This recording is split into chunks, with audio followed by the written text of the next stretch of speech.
అచ్చా మన సీనా ఓకే సుభాష్ గారికి, జ్ఞానేశ్వర్ గారికి, సేరి వెంకటరెడ్డి గారికి, కోస్గి దానప్ప గారికి, బాలకృష్ణారెడ్డి గారికి, హన్మయ్య గారికి, సాయిరెడ్డి గారికి ఉల్లిగూడెం, అట్లనే గౌని శ్రీనివాస్ గారికి ఎక్స్ ఎంపీటీసీ గారు, నారాయణ స్వామి గారికి, సత్యనారాయణ రెడ్డి గారికి, రామలింగం గారికి, జనార్దన్ గారికి, ఇప్పటి వరకు మాట్లాడిన సోదరుడు కృష్ణారెడ్డి గారికి, మరి కార్యక్రమానికి కర్త కర్మ క్రియ అయి ఖచ్చితంగా మీరు మా మండలానికి రావాల్సిందే, మా నియోజకవర్గానికి రావాల్సిందే, మా కాన్కుర్తికి వచ్చి ఈ గ్రామంలో జరుగుతున్నటువంటి అన్యాయాన్ని నిలదీయాలని చెప్పినటువంటి తమ్ముడు గవినోల శ్రీనివాస్ గారికి ప్రత్యేకంగా ధన్యవాదాలు తెలియజేస్తా ఉన్నాను. ముందుగా మీ అందరికీ తెలియాల్సినటువంటి అంశం, మనం తెలంగాణ తెచ్చుకున్నదే నీళ్ల కోసం. తెచ్చుకున్నది ఎందుకోసం? ప్రతి గ్రామానికి మంచిగా నీళ్లు రావాలన్నటువంటి ఆలోచనతో తెచ్చుకున్నాం. తెలంగాణ రాకముందు 10 ఏళ్ల కింద పాలమూరులో కూడా ఎక్కడంటే అక్కడ కరువు ఉన్న పరిస్థితి ఉండే. ఈ 10 ఏళ్లలో కేసీఆర్ గారు ఉన్న టైంలో మీ అందరు చూసిండ్రు. అంతకుముందు ఎన్నడూ ఎండాకాలంలో నిండని చెర్లన్నీ కూడా మనం నింపుకున్నాం. ఆ చెర్లతో వ్యవసాయం బాగానే సాగించుకున్నాం పాలమూరులో. దాంతోపాటు పాలమూరు రంగారెడ్డి అనేటటువంటి పథకాన్ని మనం ప్రవేశపెట్టుకున్నాం. ఆ పాలమూరు రంగారెడ్డి పథకంతో మహబూబ్నగర్ జిల్లాలో దాదాపుగా 9 లక్షల ఎకరాల కోసం, రంగారెడ్డి జిల్లాలో 3.5 లక్షల ఎకరాల కోసం, నల్గొండ జిల్లాలో ఇంకొక 60,000 ఎకరాల కోసం, అంటే మొత్తం కలిపి దాదాపుగా 13 లక్షల ఎకరాల కోసం పాలమూరు రంగారెడ్డి అనే పథకాన్ని మనం పెట్టుకున్నాం. ఎట్లయితే ఉత్తర తెలంగాణలో కాళేశ్వరం ఉన్నదో, దక్షిణ తెలంగాణలో మన పాలమూరుకు రంగారెడ్డికి నీళ్లు రావాలంటే పాలమూరు రంగారెడ్డి పథకం రావాలని ఆలోచనతో మొదలుపెట్టినాం. కేసీఆర్ గారు మొన్న దిగిపోయే నాటికి 95% పనులు పాలమూరు రంగారెడ్డిలో అయిపోయినాయి. ఇప్పుడు ఎట్లుందంటే ఏనుగెళ్ళింది తోక చిక్కింది అన్నట్టుంది. మరి కేసీఆర్ గారు దిగంగానే పాలమూరు బిడ్డను నేను, పాలమూరు పులి బిడ్డనని చెప్పుకునేటటువంటి రేవంత్ రెడ్డి గారు పదవి ఎక్కిండ్రు. ఆయన ఎక్కిన తర్వాత ఆయన ఆలోచన ఏముండాలని మేము కోరుకున్నామంటే, ఆ మిగిలిన 5% పనులు చేసుకుంటే తక్షణమే పాలమూరు జిల్లా మొత్తం కూడా పచ్చబడుతుంది, దాంతోపాటు రంగారెడ్డి మంచిగా అవుతుంది, దాంతోపాటు నల్గొండలో ఒక 60,000 ఎకరాలకు నీళ్ళు వస్తాయని మనం అనుకున్నాం.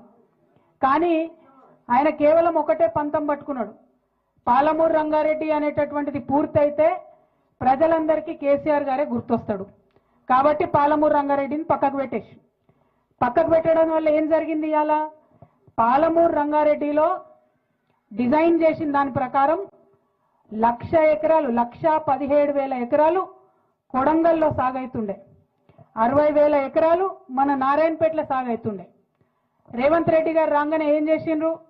పాలమూరు రంగారెడ్డిలో కరివెన దగ్గర నుంచి ఉన్నటువంటి ప్రాజెక్టుని ప్యాకేజ్ని మొత్తం తీసి పక్కకు పడేసి కొత్తగా కొడంగల్ లిఫ్ట్ ఇరిగేషన్ స్కీమ్ అని పెట్టిండ్రు ఆయన. దానివల్ల లాభం ఏమైంది? జీవో ఇచ్చినారు ఫిబ్రవరిలో 2024లో, పోయిన సంవత్సరంలో.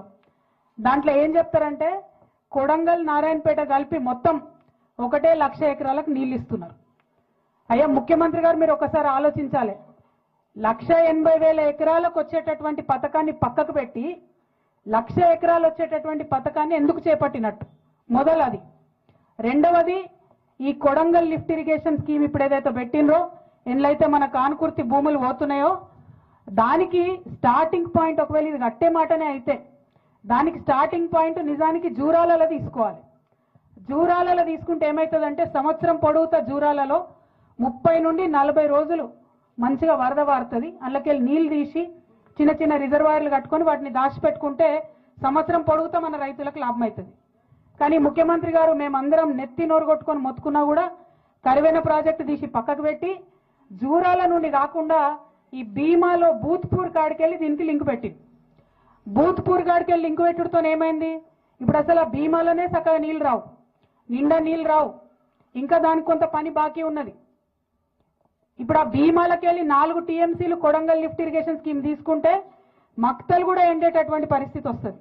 పూర్వంగా మక్తలకు నీళ్లు రావు. ఇప్పుడు ఈయన పెట్టిన దాంట్లో కాలువలు తీయకుండా ఏం చేసిండ్రు? పైపులు వేసిండ్రు. భీమా కాడ నీళ్ళెత్తి పైపుతోని చక్కగా కొడంగల్లో నీళ్లు పోయాలి. మధ్యలో ఉన్న నారాయణపేట పోతుంది, దామర్గిద్ద పోతుంది, ఊట్కూరు పోతుంది, ఎవరికి ఒక చుక్క కూడా నీళ్ళు వచ్చేటటువంటి పరిస్థితి లేదు. కేసీఆర్ గారు కాళేశ్వరంలో కూడా పైప్తో ఇరిగేషన్ చేసిండ్రు. మా నిజామాబాద్ జిల్లాలో కూడా ఆ ప్యాకేజ్ ఉన్నది. మల్లన్న సాగర్ నుంచి హైదరాబాద్కు నీళ్లు తీసుకొచ్చేటటువంటి ప్రాజెక్టులు కూడా మొత్తం తొవ్వంటి అన్ని ఊర్లకు నీళ్లు ఇచ్చేటట్టు ఆనాడు కేసీఆర్ గారు ప్రయత్నం చేసిండ్రు. ఇప్పుడు రేవంత్ రెడ్డి గారేమో పైప్ల నీళ్లు తీసుకుపోతాం కానీ మధ్యలో ఎవరికి నీళ్ళు ఇవ్వమని చెప్తున్నారు. ఎందుకోసం ఇవ్వలేరు అంటే ఈయన కనెక్టింగ్ పాయింట్ భూత్పూర్లో పెట్టుకున్నారు, అక్కడ నీళ్లు లేవు కాబట్టి మధ్యలో ఎక్కడ ఇయ్యం, కొడంగల్ తీసుకుపోయి డైరెక్ట్ ఇస్తామంటున్నారు. కొడంగల్ బిడ్డలకు కూడా నీళ్లు రావాలి, కానీ మధ్యలో ఉన్న వాళ్ళందరినీ